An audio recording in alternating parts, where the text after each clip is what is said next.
d'accueillir Arash Saïdi, coordinateur national de Génération et conseiller régional de Pays de la Loire.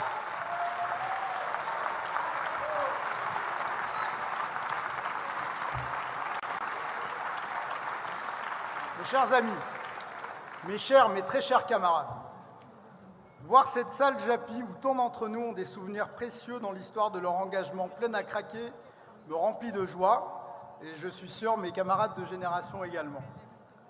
Que ceux d'en face se le tiennent pour dit. Unis nous étions, unis nous sommes, unis nous serons. Cette unité, non seulement c'est une force pour nous-mêmes, il a pu nous arriver d'en manquer cruellement par le passé, mais c'est aussi, et je dirais, surtout une force pour toutes celles et tous ceux qui refusent la violence du monde de Macron et qui aspirent à des jours heureux. Cette force, elle vient appuyer, amplifier une unité syndicale historique. Conjuguées, elles seront décisives. Et je le sens ce soir, nous ferons plier ce gouvernement.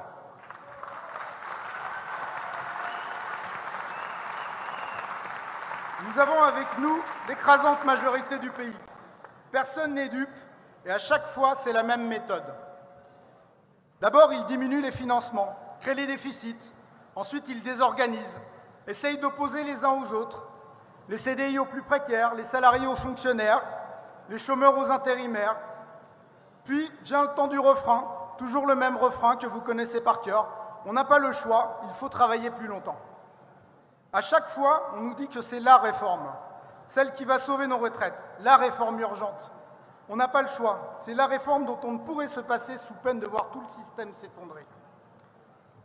Puis, à peine 10 ans après, alors qu'il n'y a toujours pas de déficit, c'est encore l'urgence, il faut à nouveau partir plus tard, travailler plus longtemps.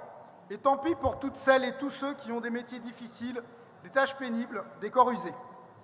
Pour ce gouvernement, ce n'est qu'une simple mesure comptable, dogmatique, une case à cocher, quoi qu'il en coûte socialement, dans un programme rejeté par les Français en juin dernier. Mais pour l'immense majorité des travailleurs, ce sont 2 années de plus à trimer, à pointer au chômage. Et pour la société, c'est toujours plus d'inégalités et d'injustice. Oui, c'est un combat de société que nous allons mener ensemble. Les solutions existent pour ne pas toujours amputer la pension des plus fragiles, faire reposer l'équilibre sur l'allongement de la durée des cotisations des plus modestes. Mais quelle est cette cécité soudaine qui touche nos gouvernants successifs quand il s'agit d'étudier les sources de financement de nos retraites, celles qui nous permettraient de partir à un âge où on est encore en bonne santé et celles qui permettraient de revaloriser vraiment les plus petites d'entre elles? Parce que nous nous battons, nous, pour un vrai minimum retraite, pas celui hypocrite du gouvernement qui consiste à exclure du minimum fixé à 1 200 € d'abord toutes celles, ensuite tous ceux qui ont subi la précarité, vous l'avez dit tout à l'heure, eu des carrières hachées, des périodes sans emploi. Alors trouvons les financements pérennes en luttant contre l'évasion, ils disent l'optimisation fiscale et sociale. En cessant les cadeaux sans contrepartie aux entreprises, ces mêmes entreprises qui ont distribué cette année en dividendes, alors qu'on est censé être en crise, 10 fois le besoin de financement que le gouvernement nous dit avoir besoin de trouver.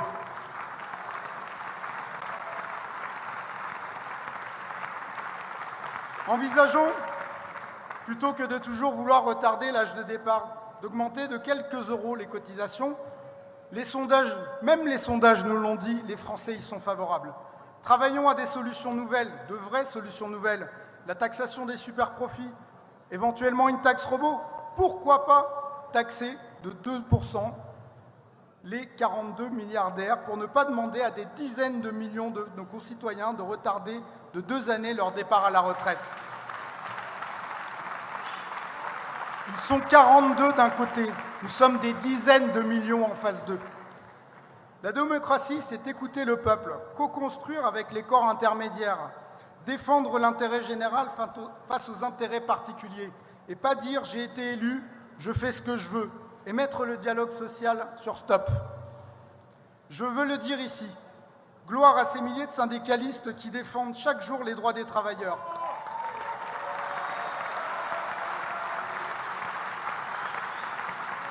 Respect et admiration à toutes celles et tous ceux qui vont se mobiliser jeudi et samedi. Il n'y a pas de démocratie sans démocratie sociale, il n'y a pas de démocratie sans mouvement social. Il est indigne d'entendre ce gouvernement quotidiennement dans les médias dire que ceux qui perdent une journée salaire seraient des preneurs d'otages. Alors oui, je vous l'ai dit, avec Génération, nous nous réjouissons de ce front uni retrouvé pour faire entendre notre voix dans la rue dès jeudi, et nous chérissons cette unité, parce qu'au-delà de nos retraites, il y a l'avenir de ce pays. Pour l'école, pour l'hôpital, pour le train, pour l'assurance maladie, la justice, l'assurance chômage, pour tous nos services publics. C'est un autre modèle que nous voulons. Un autre modèle que celui des privatisations rampantes, des coupes budgétaires, du mépris tant pour ceux qui servent nos services publics que de ses usagers. Notre unité, elle répond aussi à la génération climat, dont l'angoisse principale aujourd'hui, ce n'est pas un demi-point de déficit par-ci ou par-là, c'est le nombre de degrés de réchauffement qu'il faudra aux gouvernants pour comprendre la catastrophe qui arrive.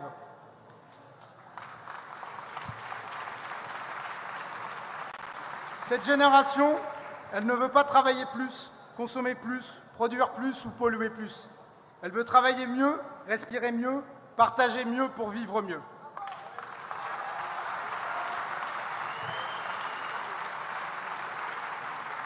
Alors le combat que nous allons mener dès jeudi, c'est en réalité celui d'un futur désirable. C'est le combat pour une société apaisée où le bien-être, la dignité de chacun compte plus que la richesse de quelques-uns. Une société du partage des richesses et du travail qui respecte la planète et fait de l'enjeu climatique une priorité. Alors, mes amis, soyons à la hauteur du défi, unis pour défendre nos retraites, solidaires pour porter les aspirations d'un avenir en commun, déterminés telle une force tranquille à l'emporter demain dans la rue, après-demain dans les urnes, car il faudra un jour l'emporter dans les urnes. Mes amis, nous n'avons pas le droit de vous décevoir. Nous, ici, nous n'avons pas le droit de vous décevoir.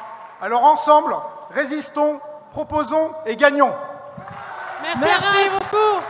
Merci.